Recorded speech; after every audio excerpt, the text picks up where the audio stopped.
Julie, I think we have quorum. Jackie's here. Okay. Do you want to start off with a roll call? Yep. Okay. Julie, so I'll note that it's 12:05 for the minutes. Julie Donham. Here. Mary Morgan. Here. Alex Crowley. Here. Paul Ash. Here. Scott Wright. Here. Jackie Enna. We see you. Yeah, I kind of unmuted Here. you. Hey, Jackie, thanks for making it. And Kate Rosenberger. Here. Okay, great. And then Jane Cooper Smith, staff. Mary Ellen, legal staff. Yep. And Cheryl, controller staff. All right, I think that does it. You have your new fellow. Oh yeah, and Lisa. Yeah. Rivas, who I'll introduce momentarily. It's also staff. Okay. Did you make some changes, Jane, to the minutes? You know, I didn't have the chance to. So Karen noted that I was taking the minutes in Marnina's absence and I missed a vote. So I don't think we can approve those minutes until we have that vote and discussion added back in. Okay. So if you're okay with it, Julie, I think we should bump that to December. Nope, that's fine. We will bump the minutes, the approval of the minutes till December. Okay. Then officers written committee reports. All right. I am juggling a few screens here. So if you, oh, and I need to record. Recording in progress. Okay, I apologize for the lateness there.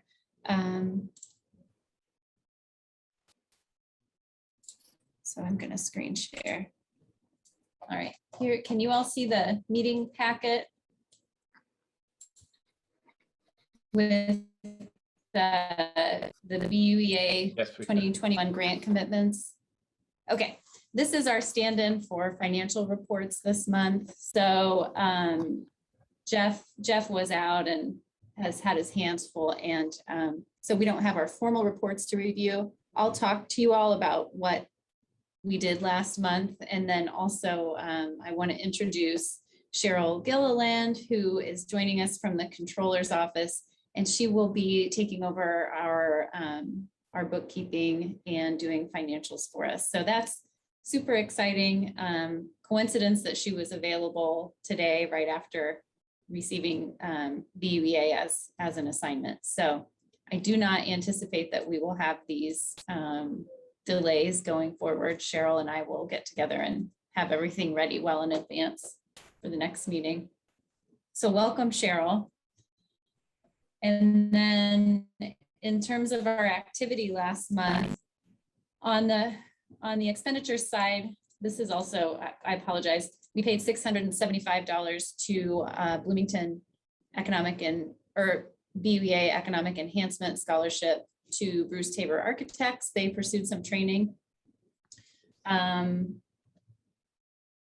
We paid out the school grant for $35,000. So I turned that around right after we approved the 2021-22 funding. And then that's really it for grant making out the door. You'll see in the unspecified grants line, we have $6,875. That's approved. So that's how much interest we've had in the diversity, equity, inclusion / anti-racism scholarship program. But those folks haven't submitted receipts yet. They sort of, raised their hand, wanted to reserve the, sign up for the scholarship, reserve the funding, but they're still ironing out the details of their programming that they're pursuing. And then we had one company pursue that was able to get into the chamber training. We had a lot of interest in the joint chamber training, but as Mary knows, that those seats went really quickly. And so we weren't able to make those dovetail kind of the way we had envisioned, but we got one person in under the wire. And then it's not reflected in this sheet, but on the revenue side, we of course had some interest come in. But the big item is that the Topologos loan interest and penalties were paid off in full last month for just over $16,000. So that will be reflected in our October financials and will disappear from our notes receivable. So I think that's, it's exciting for a variety of reasons. I think the Topologos family wasn't able to do anything with that building in the last few years. And so hopefully this will mean some new activity on that site in the enterprise zone. And then that also, will make our net assets increase. So I know that's not a formal review of financials, but I'm happy to take questions about any of that.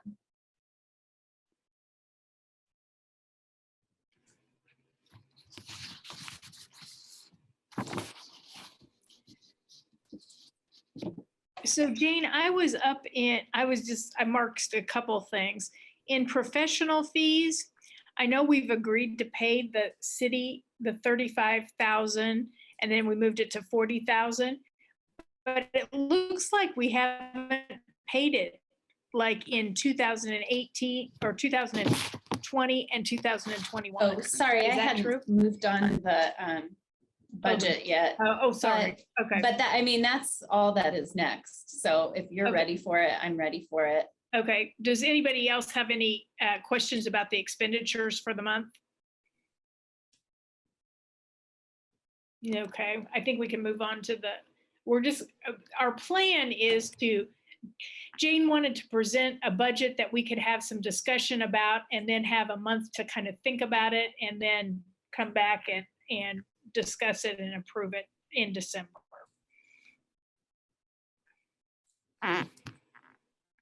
Yeah, so I just for the record, consider this a starting place for us. I'm sharing my Excel file from the budget because I have a corrected, Holly's here, corrected EZID income line for 2022. But everything else should be the same. So I'll just jump in. Today, I wanted to present the 2022 budget for review in order to have an open discussion about our funding priorities for the next year. I consider this a starting point and we'll be happy to bring revisions back for our December meeting for vote if the board is ready at that time. And I just wanted to mark a tiny win for the BUEA. Previously, we used to approve the budget in January.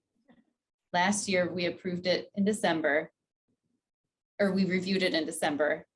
And this year, we're reviewing it in November, which is, I think, ultimately, that's been the goal to get it approved ahead of the start of the year. So we're doing that. And I think that's a minor victory, but one I'm happy to celebrate. Thanks, Jane, for getting us moved in that direction. So I think that's a good goal. Yeah, baby steps. So looking at the revenue section or looking at income,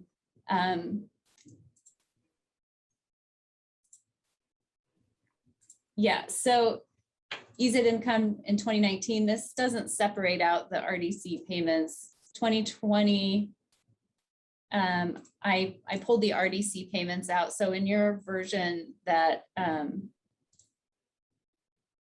sorry, I think we're being Zoom bombed. Hang on a second. This is creepy and this never happened to me before.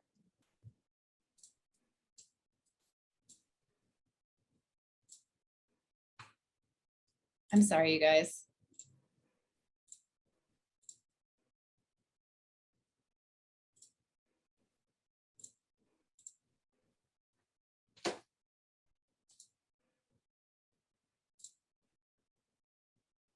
Give me just a second. This is really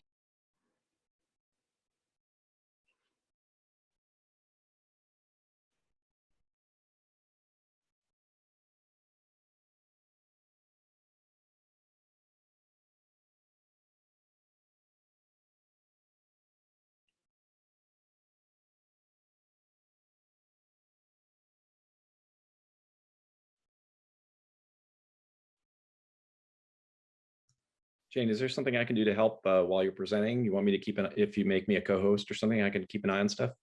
Yeah, I think that would be great. So.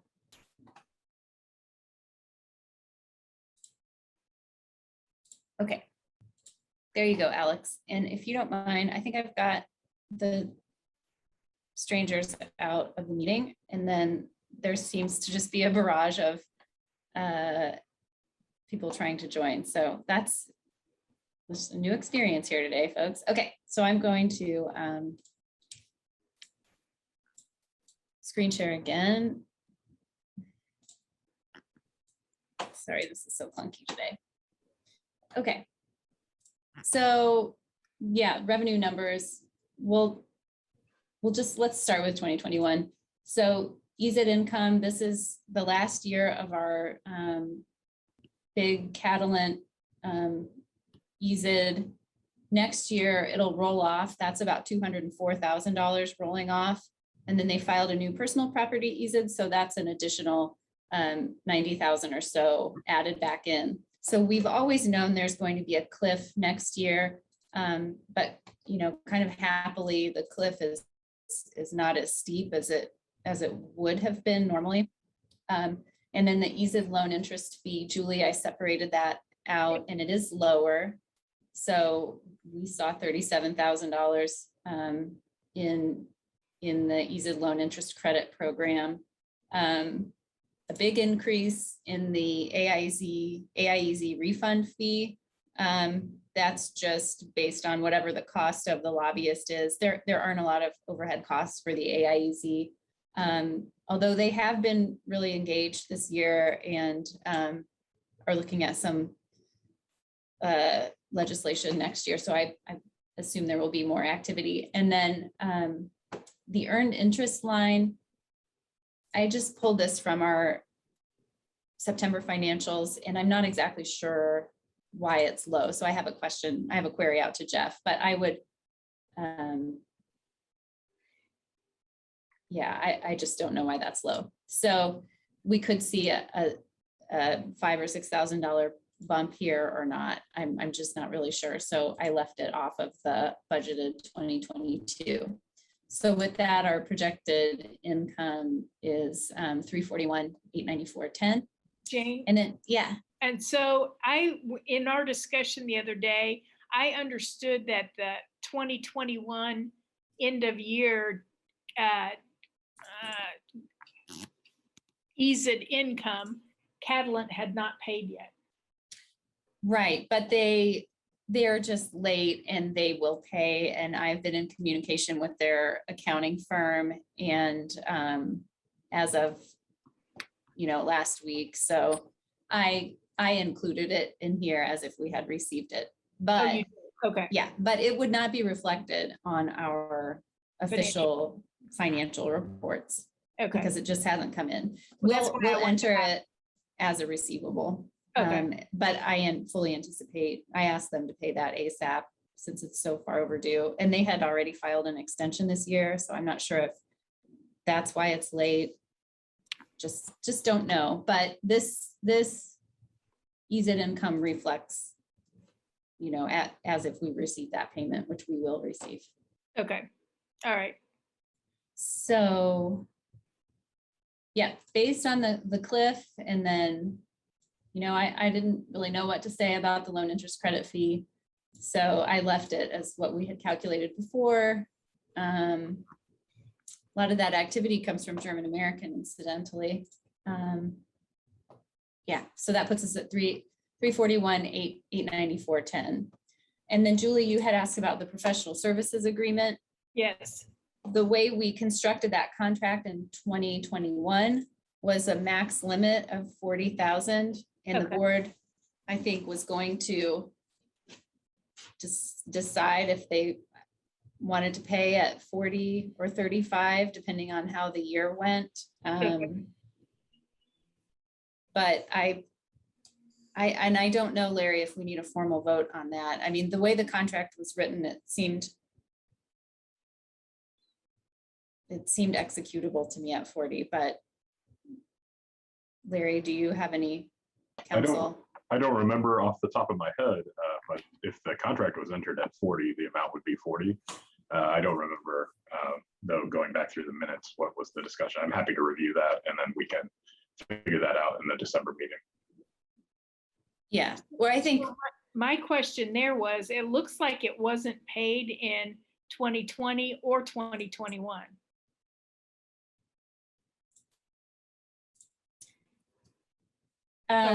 Oh, it was paid. Okay. it was, yeah. Okay. All right. And then in 2019, it's It was- high because they paid 2018 and 2019 in the same year. All right.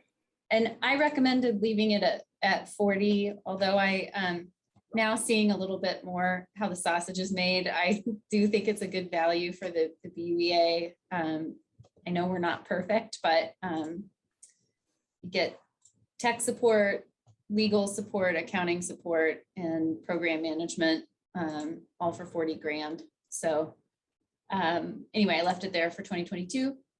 Accounting and tax services came in low this year at 1,000. I'm not sure why they were low, but I wanted to budget them at our regular amount of 2,500 just in case. And then temp support staff, this is that internship we discussed 3 meetings ago. And I just wanted to formalize that in the budget because I think we do have a lot of activity, and if we book that in the administrative fee, it's it's a sunk cost, but this way we can allocate for it and spend only what we use on that temp support person. I'm anticipating a significant amount of activity when we are starting to interact with getting people signed up for the loan servicer, for example, and then just an increased level of activity since I took over generally, and I don't anticipate our activity decreasing. I think we need support in order to properly market our activities and get the word out about all of our excellent programming. So, I'll keep going through this, and then I think we should discuss the section at large. I zeroed out postage and zeroed out subscriptions and dues. That was an erroneous column that used to receive the AIEZ refund, but it's not a subscription or due, so we don't use that column anymore. Once 2019 drops off this sheet, then I'll just delete that row. Professional bonds, this is our executive risk and liability. This fee jumped up this year. There was no particular reason, according to the insurance company. It was market driven, and they were kind of surprised that it had been as low as it had been. So for that reason, I went ahead and anticipated this as our new funding level for next year. I also left 1,000 in advertising and 500 in miscellaneous expenses, because I have a goal of having two in-person events next year, information sessions for our programming, and I want to promote them and have them be well attended. And then I also think with the temporary support staff, we'll be able to do a lot more work on social media and promotional. And so I think we can successfully spend down those earmarked line items. Any questions about the administrative budget?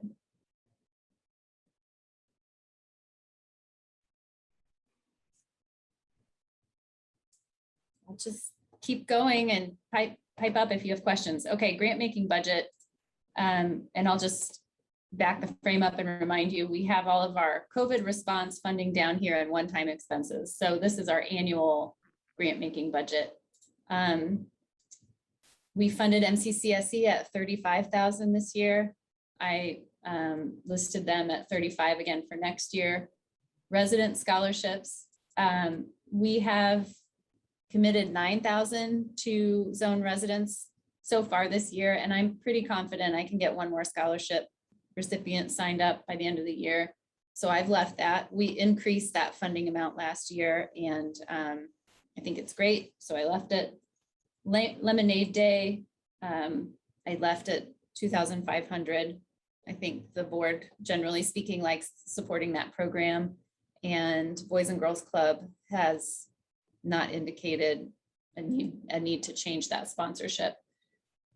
So that's under the education subtotal, we're at 48,000. Under business and entrepreneurship, we have funded almost 5,000 in business scholarships this year.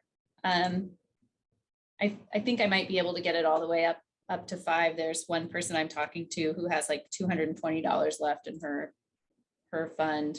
So, you know, we may get there. We're in the neighborhood. The Cook Center, as a reminder, in the past, we had always worked only, you know, directly with the Cook Center and the SBDC. Steve Bryant presents 2 funding kind of lanes to us. And then this year, he presented a 3rd kind of avenue for funding with, in partnership with the Dimension Mill that added 15,000 to their budget. So we had budgeted 30,000. The board elected to exceed that by 15,000. I left it in place for 2022. But this is one of the items I think the board, you will have to decide what you want to do and how you feel about that. Why don't you talk a little bit about where those funds went in the Dimension Mill?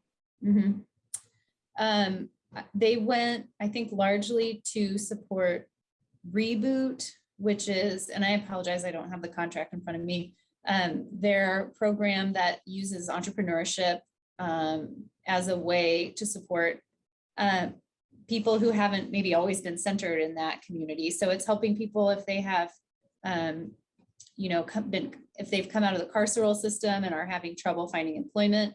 Entrepreneurship is a great way forward for those individuals. Also, there have been people in that program who are in active recovery from opioid use and are doing great. There are a lot of success stories in there. And then beyond that, it's really been just specific entrepreneurship outreach and programming, just generally. It is not supporting, for example, the Code School or Bloomington Remote. The Mill really has developed a broad suite of activities. And then for them, entrepreneurship is, a slice of that. And the Cook Center really had only partnered with them on those entrepreneurship activities. So in that instance, the Mill is obviously in the zone, but are we serving clients that are outside the zone? I don't have that report in hand. So Okay. I think we could, but I think they try to target zone residents. I think that's partly why it was good to go through the Cook Center SBDC for that partnership, because Steve has worked with us for so long. He really understands how we operate and who our target audience is. But I can get information on that for the December meeting.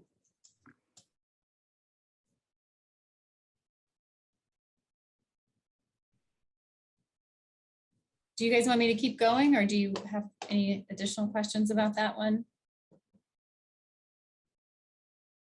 I'd say keep going. Okay. The Mill Zone Day Pass. This was a pilot program from this year. It was launched this fall.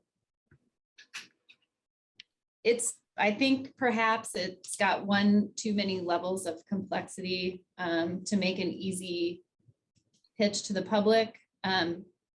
That said, I think it's a great idea, and I think I can get it off the ground. I just think that a late start, and with me being kind of a one-woman show this year, it didn't get the attention that it needed to really be marketed successfully. So I personally put it in here for a round 2 because I think it could go and be successful. And if it were successful, I think it could be really meaningful for zone business owners. But that said, I just wanted to be transparent about what I think what I think the snags were this year with that program. And then unbudgeted grants. This is the DEI anti-racism training program. I left it at 15.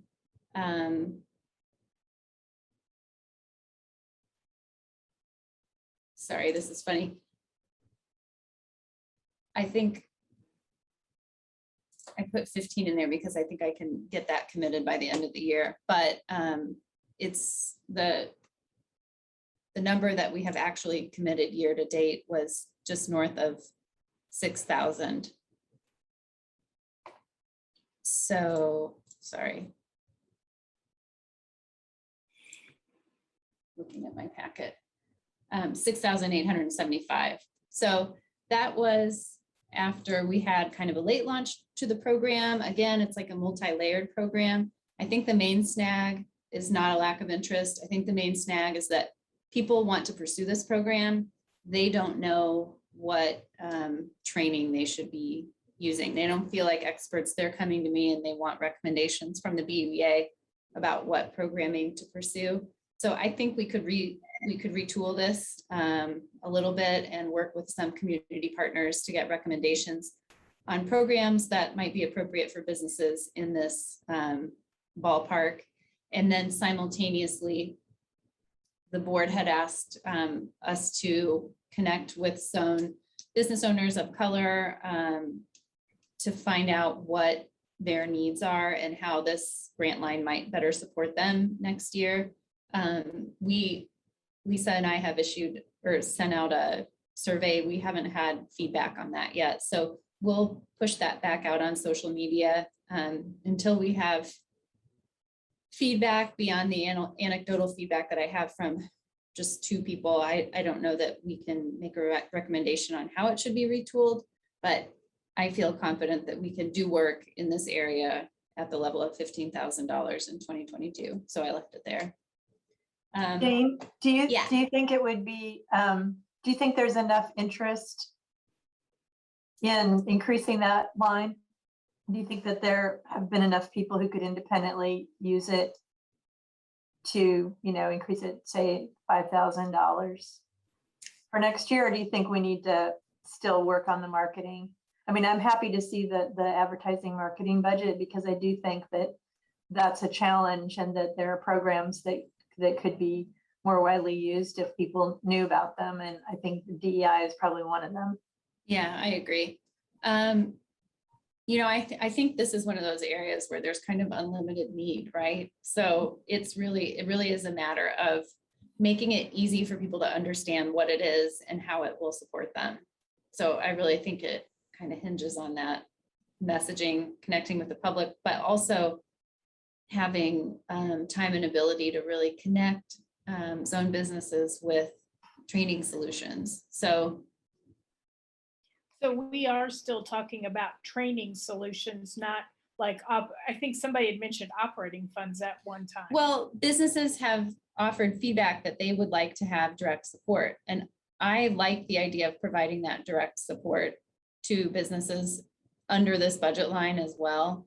But I don't have enough feedback that I can recommend parameters for that.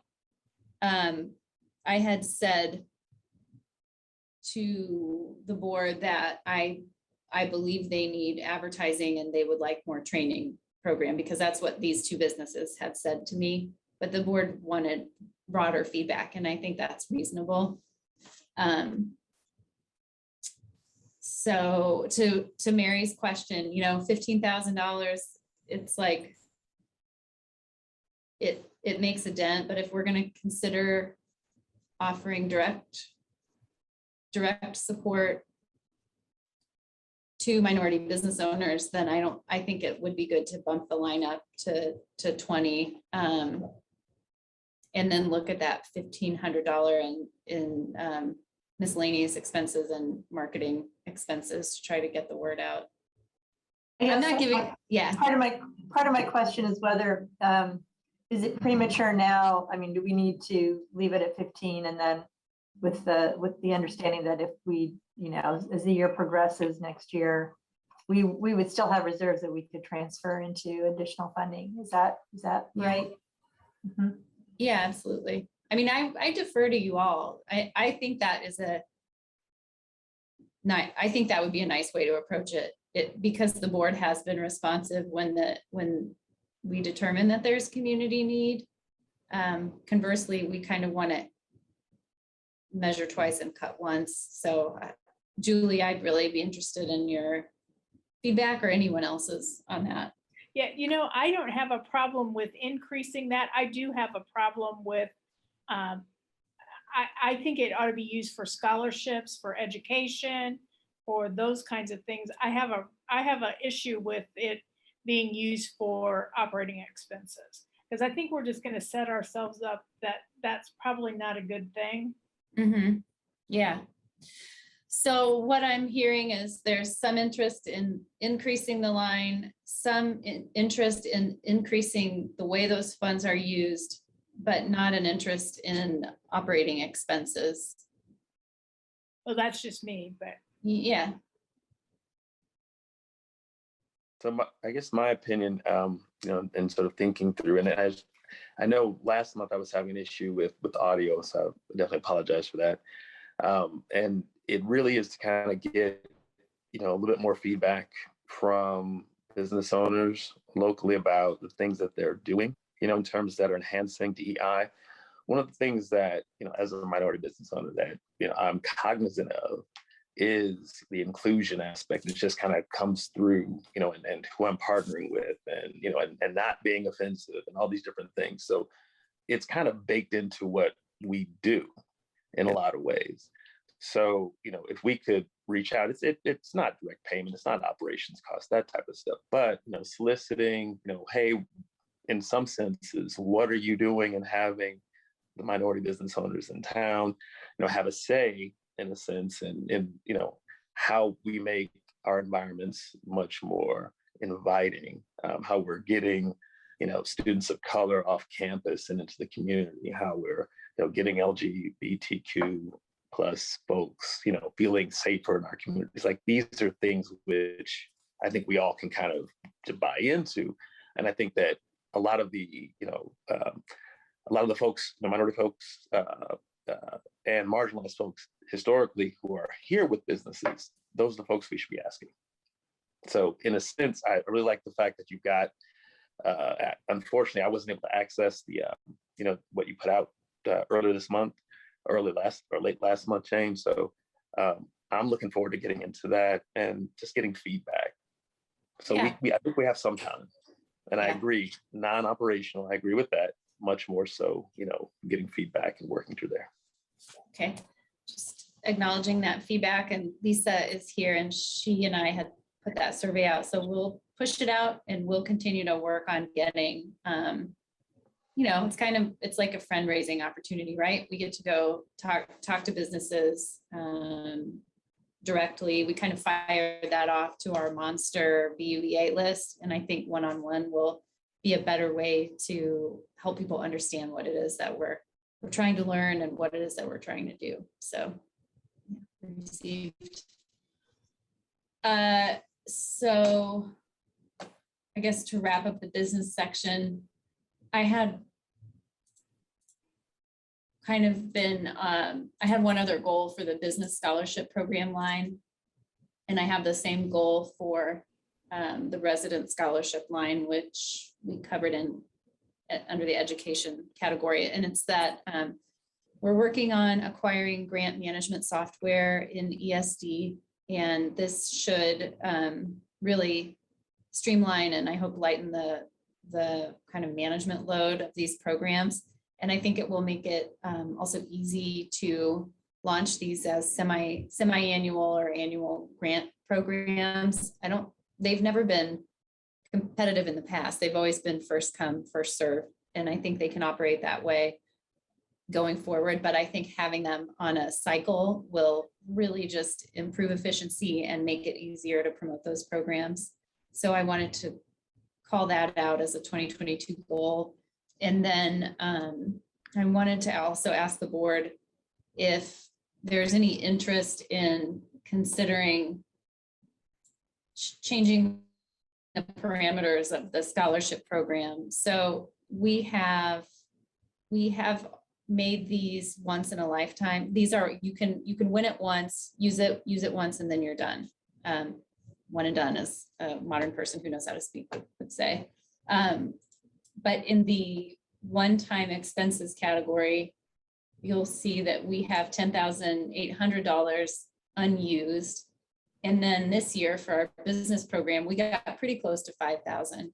But I really feel like it should have been easier to get that 10,800 out the door. And one of the limitations is that so many businesses had received this grant in the past. So I sort of wanted to ask the board if they'd be open to letting it be once every 3 years or 5 years instead of,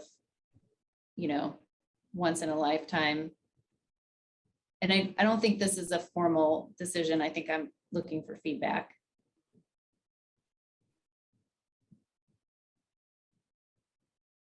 I guess, I mean, for me, I think it's a really good question to ask. We don't want to, tilt anything, in a sense, but I mean, 3 to 5 years is, I think that's reasonable because situations change, dynamics are different.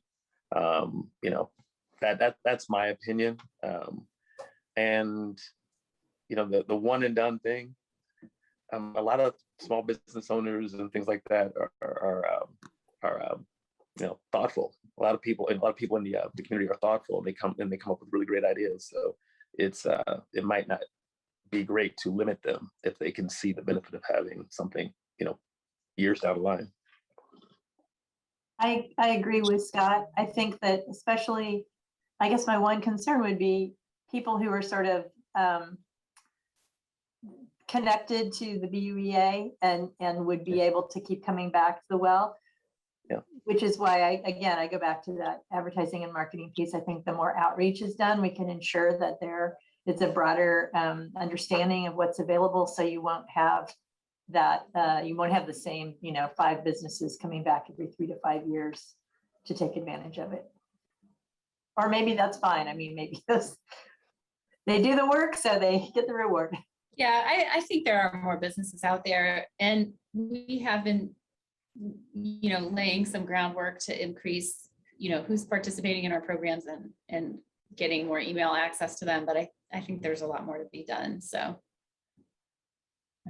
okay, I think if you all are okay with it, maybe we go back to the budget unless anyone, yeah, Kate.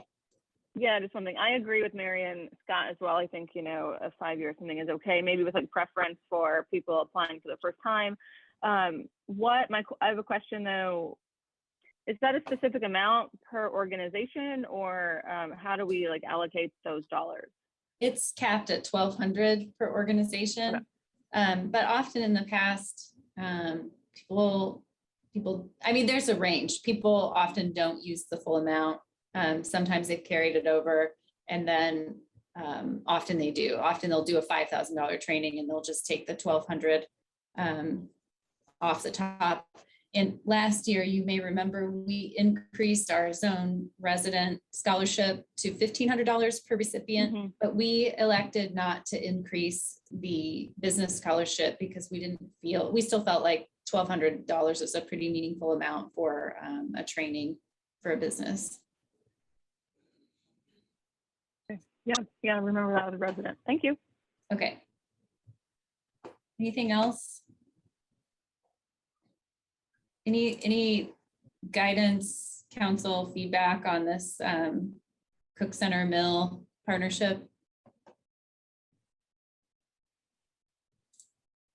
Okay, if we're moving on, then that leaves business and entrepreneurship category at 66,000, which is good work. Okay, zone arts grants under arts and culture, left that at 40,000. It's been at 40,000, and the arts director has always done a great job at getting that out there. And Holly is in the middle of that process now. So we haven't issued payments, but we fully anticipate that full amount going out the door by the end of the year. Historic facade grant. This program has been, has fluctuated over the past few years. the budget line used to be 50. You'll see in 2019, we only spent 10 of that. 2020, we actually spent almost the full amount because this was a payment that went to Ivy Tech. It didn't go out the door year of, it went out slightly after. We left 2021 again at the $30,000 amount, and we've committed 16,338. We've got another 1,000 that will go out the door for that. But I actually recommended increasing it to 40 for next year because already we have had a lot of interest in really important projects downtown that I would like to see us be able to support. And then simultaneously last year, you might remember, we retooled the guidelines a little bit.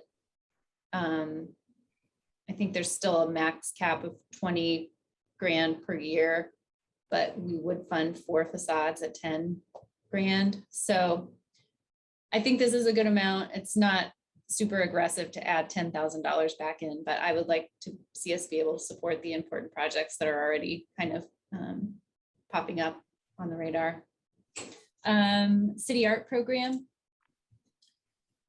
We've budgeted 30,000 for this year.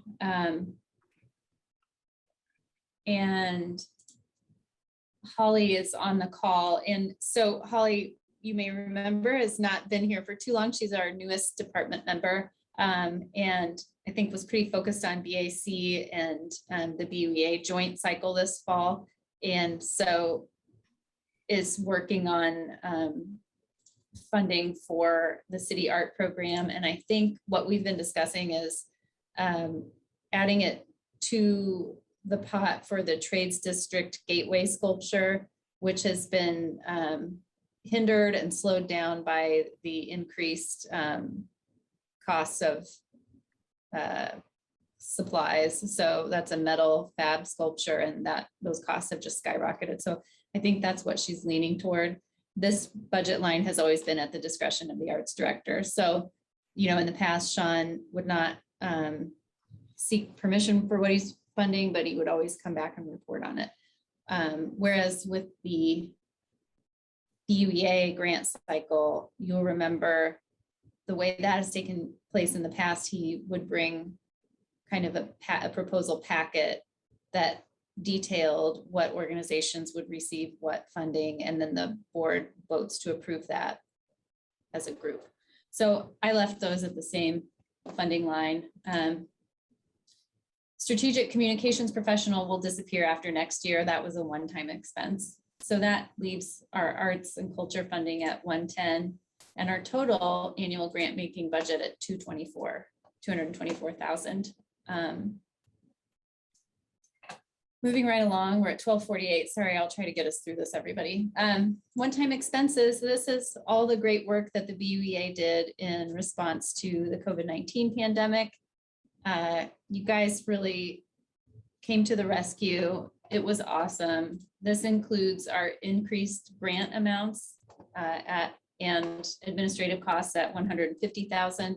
It doesn't reflect the $350,000 in rapid response loans that you made available to the community. We have 244 of those outstanding. So those will start to return as of June of next year. So the only budget line that I wanted to carry over from this one-time funding is that administrative cost. So we're going to need that next year when we select a CDFI that will operate as a loan servicer for those funds. And that will help us get those set up and onboarded. Nothing else will carry forward. Emergency arts grants. There's 22,425 left over in that category. That was originally at 112.5, which again was just so great. And the BUEA did allow operational expenses in that category, and you allowed it to be spent over the course of 2020 and 2021. For the business scholarships, as I mentioned earlier, we have $10,800 of unspent business scholarships. I also zeroed that out for next year. I think we'll just return to our annual operating budget. I feel really good about the support you all offered at that time. And I think personally, I don't recommend that we carry it forward, but I would love your feedback. This is just, again, our first take and my best guess on your behalf. So the one-time budget subtotal carrying forward is $12,210. Any questions on that? No. I guess my question is just to clarify, the amount of time spent this year will be equivalent to what you've spent in the past 2 years, or what project administration has spent in the past 2 years to continue the management of this program? Sorry, the project administration fee was a set aside that we earmarked because we knew that when we were, more than doubling our budget with getting this $350,000 out the door, that we would need additional support.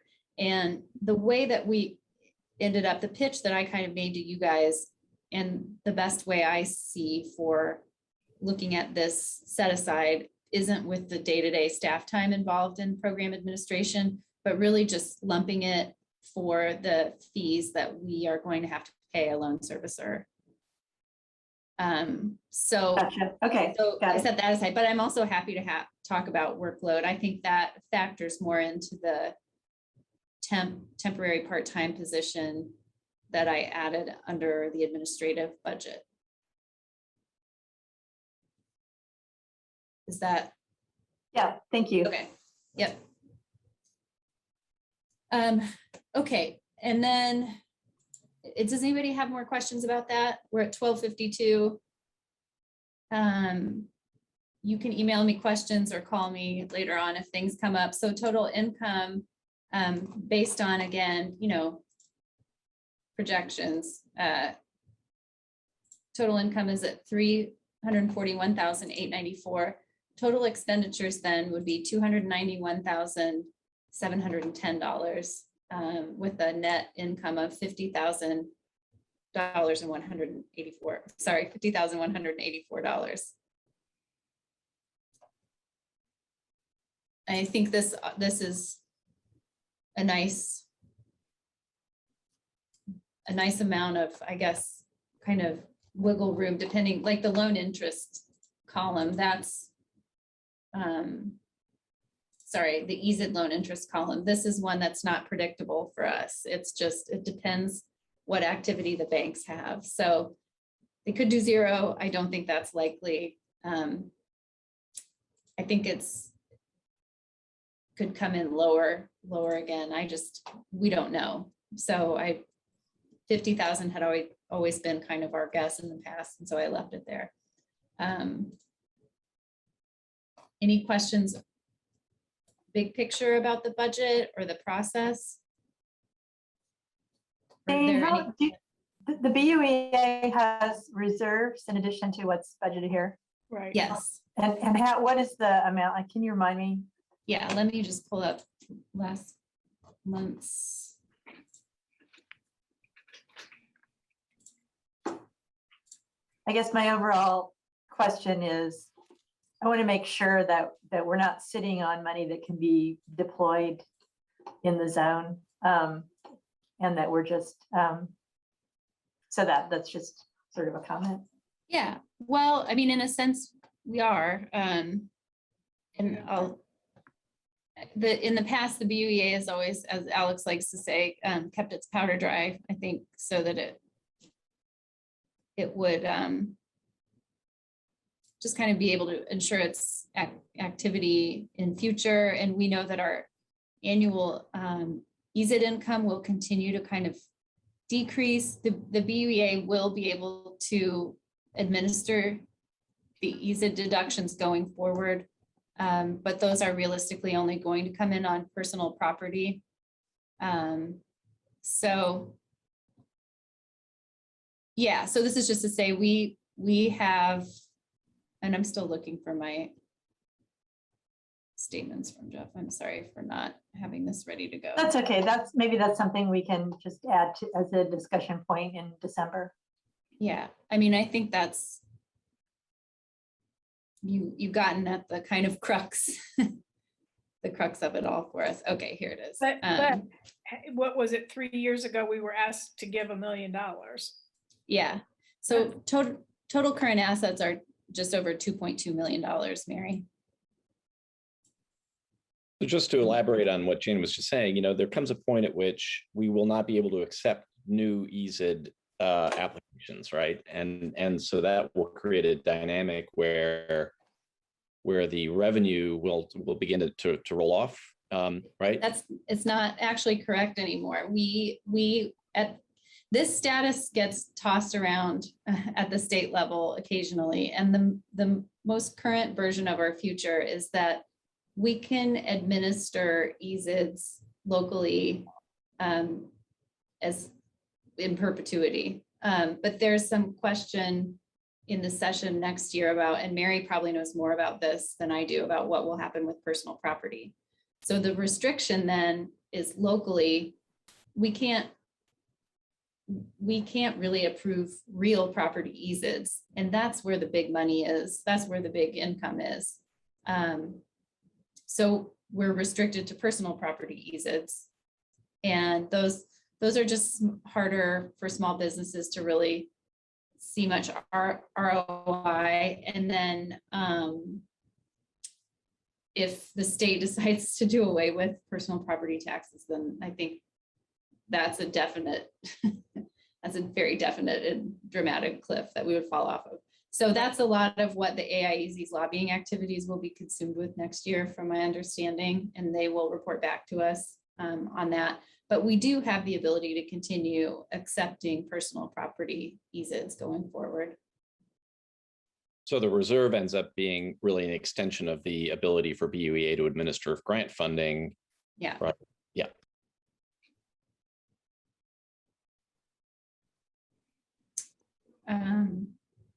So it's 12:57. I don't know. Should I add that as a discussion item on, or maybe we can just append that to our budget discussion next month? And Karen had asked for 5-year income projections. That might better contextualize that, that question. Sounds good. Okay. Well, this is a weird meeting. We haven't had any votes, and this is a very nebulous, but it's an essential discussion.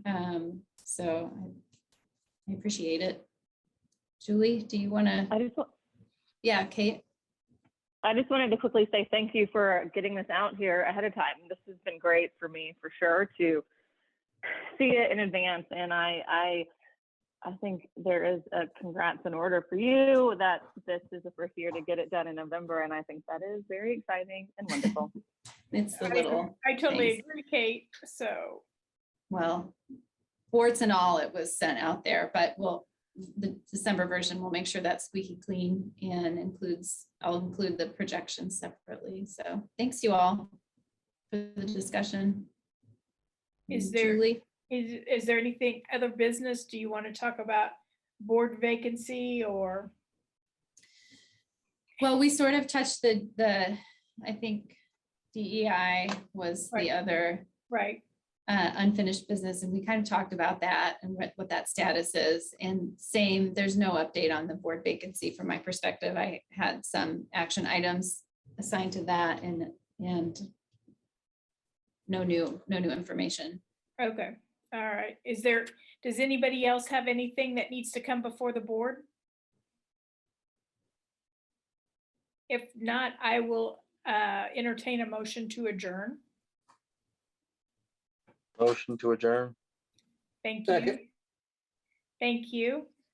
Jane, you want to do a roll call or? No, I don't think we do it on The end last one. Yeah.